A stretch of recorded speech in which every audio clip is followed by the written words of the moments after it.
You're listening to Voice of Sayar podcast, and this is episode number 45. Welcome to the show.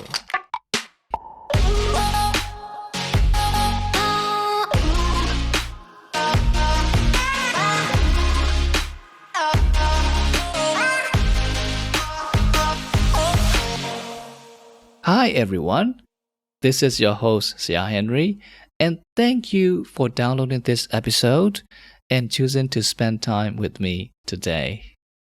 This week on social media, I happened to share one of the old posts that I wrote back in 2015. It's about how working as a part-time waiter during my university years shaped me better and how I grew significantly with that experience. Although the post itself was rich with motivational energy, a couple of comments under that post reminded me that there is something more I can do. To be precise, there is something more I should do right now for young adults in Myanmar. And that is how this episode came to be. An episode that is dedicated for students who are willingly choosing to still be a part of the civil disobedience movement in the Spring Revolution of Myanmar 2021.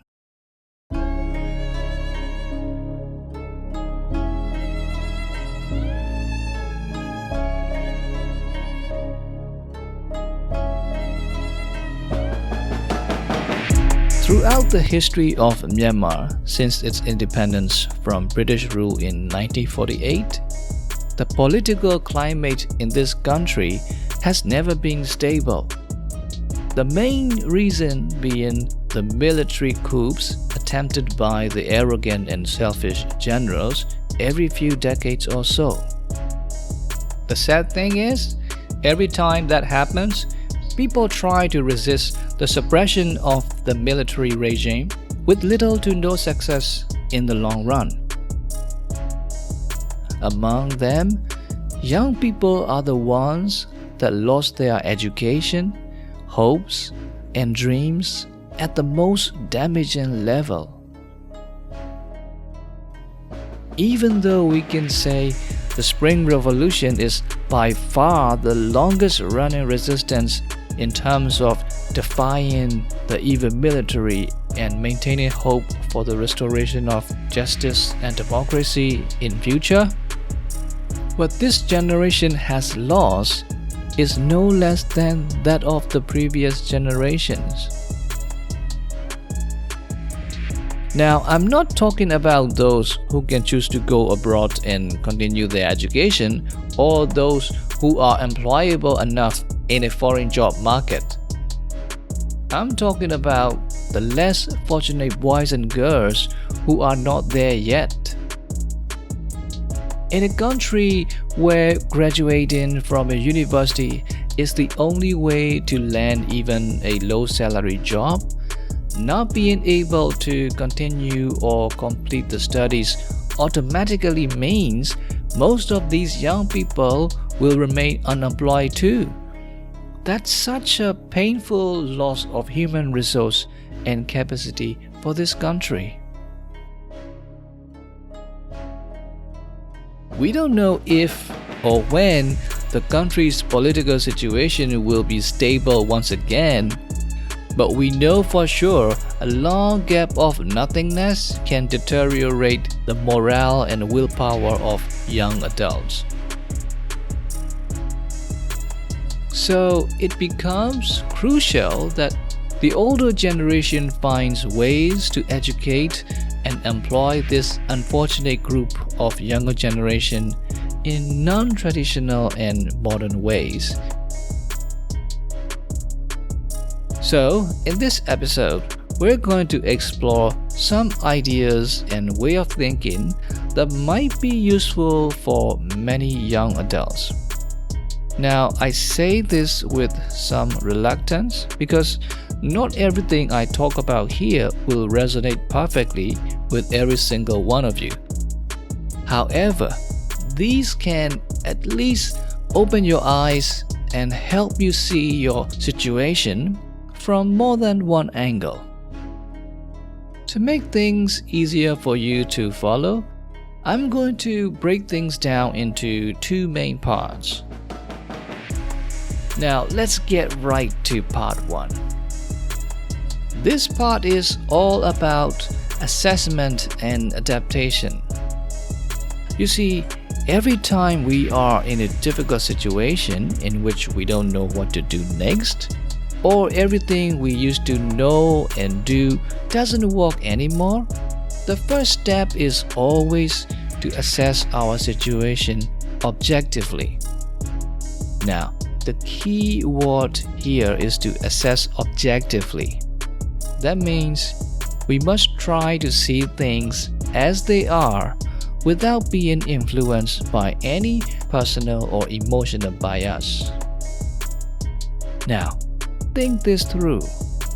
In every responsible adult's life, having a job and earning decent money is the most important aspect beside family matters.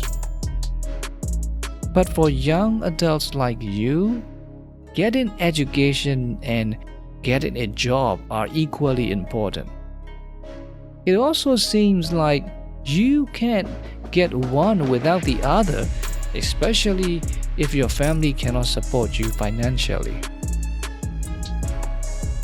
So, if you cannot complete your education while assuming the country's political situation is not going to improve drastically in the foreseeable future, the only one decision that can give your life a degree of meaning is to earn some money.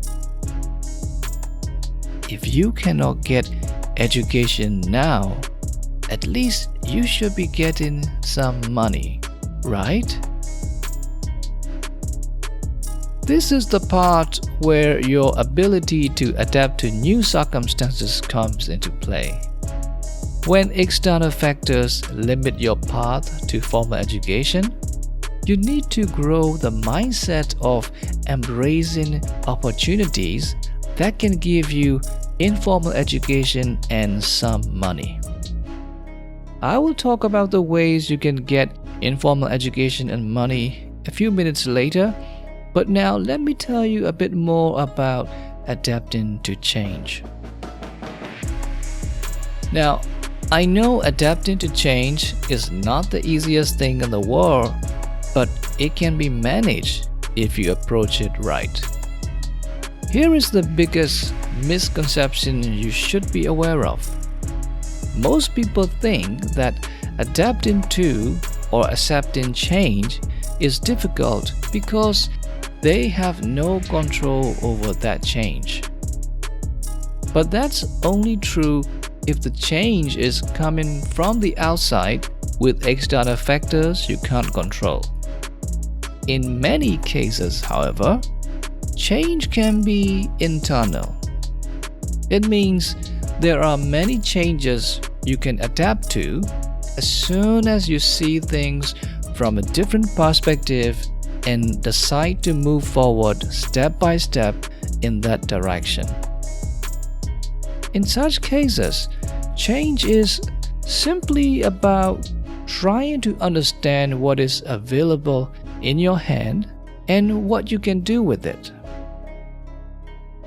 In another word, dealing with change is mostly about understanding your options and redefining your priorities. Now, allow me to repeat that sentence because it is probably the single most impactful takeaway you can get from this episode. Dealing with change is mostly about understanding your options and redefining your priorities.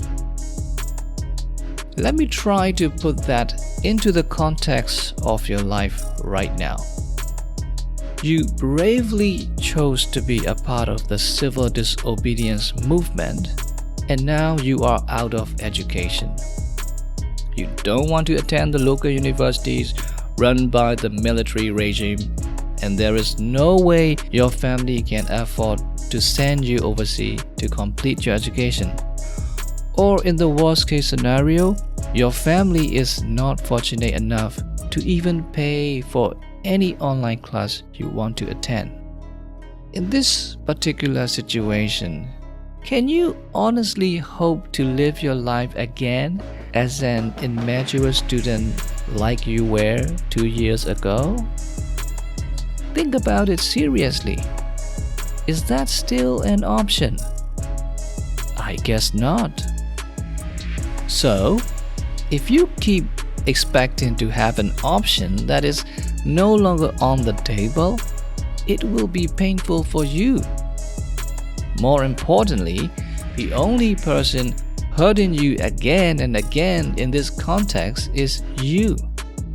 You need to accept that the formal education is out of the equation, and you need to learn to let go of it.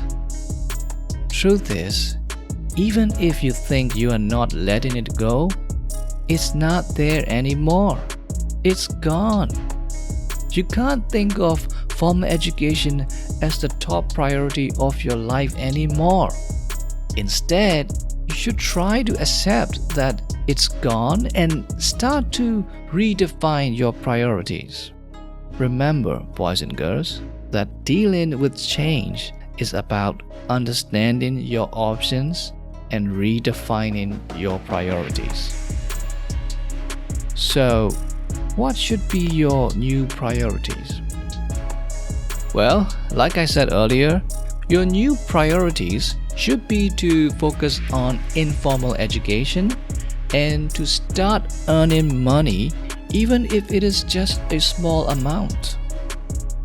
But then, you might be wondering how you could possibly overcome the frustrating cycle of not having education to earn money and not having money to get education, right? Don't worry, fellas.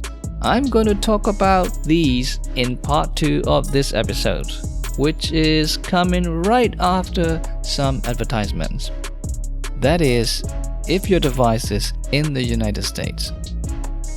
Here it comes. And now we are back to the show. So I was talking about the new priorities that you might want to focus on if you want your days to be a little more meaningful and satisfying. First, let me start with some basic ways you can make money. When people talk about money, they usually associate it with formal employment. Well, there's nothing wrong with that, but for you boys and girls, it's not relevant to you because you are not a graduate, right? So, just like you should focus more on informal education under the circumstances, you should find ways to get informal money. But to be clear, when I say informal money, I am not talking about cheating or participating in scams or illegal ways or trading or even investing in some digital currencies like Bitcoin. I am talking about the local currency that you can be paid directly by a real person in your social circle. Now, it is important to realize that your first goal is not to earn a comparable amount of money that your elder family members are making, okay? Your goal is to ask for pocket money in exchange for some work. Yes, let me repeat it to be clear. Your goal is to ask for pocket money in exchange for a corresponding amount of work. For example, if you can clean the whole house, offer your parents a deal that is much cheaper than the amount they would have to pay a cleaning worker. If you can fix some plumbing or wiring issues in the household, offer them to pay you a lower price than what they would have to pay a professional plumber or electrician. If you can cook, offer to cook a nice meal for your parents in exchange for an amount of money that is less than the cost of ordering food from outside. In other words, you are going to offer yourself as a part-time worker for your own family, neighbors, relatives, or even friends. Now, this may sound unusual and even weird for some people, but the truth is, there are many boring or repetitive tasks that people don't want to do and are willing to pay for if they can get a good deal, especially if it is with someone they can trust. So, every busy person in your social circle that knows you could become your potential customer that you can help in exchange for some pocket money. That is where you start in the business of personal services. Now, there is one critical point I need to mention. Some of the elder persons you give your offer to are going to misunderstand this idea, and they might try to give you the pocket money without letting you walk. And it is super important at that point to not take that money. I repeat, do not take free money from anyone. Okay? They may tell you that they are giving you this pocket money out of love, but in fact, they are not. They are doing that out of pity. So accepting that free money will hurt your pride. It will damage your self-esteem. So you might want to stay away from that at all costs. Just try to explain clearly again that what you are really looking for is some work, not just pocket money. Okay? Now, while doing such work, I want you to invest yourself in reading the textbooks of any subject at a level that you are comfortable with. For example, if you are a third-year student, you might want to read a second-year textbook of your choice. The reason for that is to help you see what you have learned years ago with a fresh perspective so that you get to understand the subject matter much deeper than you did in the past. Once you start remembering all these past exposure and gaining new insights, you start to feel comfortable to talk about these concepts to another person. In other words, you will become a person who can explain this subject to a junior student in exchange for some money. The idea here is that if you are a third-year CDM student, make money by helping second-year students. If you are a second-year CDM student, earn money by tutoring first-year students, and so on. This will work well if CDM students and their friends are tightly connected, not only to each other, but also to the parents' network too. If you start making some money like that and save it well, you should be able to afford some local online courses with your own money in just a few months' time. At this point, I want you to invest in a course that can give you a marketable skill so that you can start to approach more professional people in your social circle with that skill. For example, if you are interested in digital content creation, you might want to attend some video editing or Photoshop classes rather than starting a new language class such as Japanese, because learning and mastering a new language takes a long time until you get the return on investment. If you are a food person and you have some potential to make money in that direction, you might want to spend your hard-earned money on cooking lessons rather than a personal development course. That makes sense, doesn't it? Now, let's imagine that you have acquired new skills from these courses with your own money. You now have two things: a new skill set that can be useful for some busy and serious professionals, and a network of elderly people who know you personally and can give you recommendation for your hardworking behavior. That means you are now at the next level with better resources. It essentially means that you can start earning more money than you did in the past few months, and that you can start investing in more expensive courses in the near future. I think you now start to see where I'm going with this. Initially, pursuing a small amount of money can lead to not just earning more money, but also to educating yourself without the financial aid from your family. It's a way that can help you become a truly independent young adult that your parents are proud of. And the good thing about your generation is that it's not just free information that you can get on the internet. Freelance opportunities from international employers are there too, as long as you know where and how to showcase and sell your skill and communicate effectively in English, and as long as you have a payment account that your international clients can transfer money to.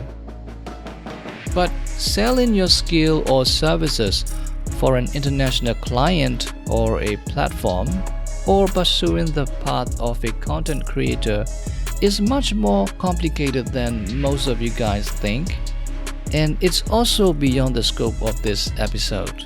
So I'm not going to get into these here, but maybe I'll talk about it in a future episode. If you don't want to miss it when I do, make sure you have subscribed to this podcast as well as to my website, alright? So, boys and girls, the final message I want to give you today is that money and value exchange are inseparable, and that you should always make money with the intent of investing in yourself, upgrading your skills, and increasing your value. Because only when your value as a person becomes higher, you will be able to land a job with bigger income and able to enroll in a quality education of your choice. Okay, before leaving you here with some thoughts, I want to remind you again to assess your situation, to understand your options, and to redefine the priorities of your life. And remember, buddy, difficult times call for difficult measures. We will have to give whatever it takes. I will see you in the next one. Goodbye for now.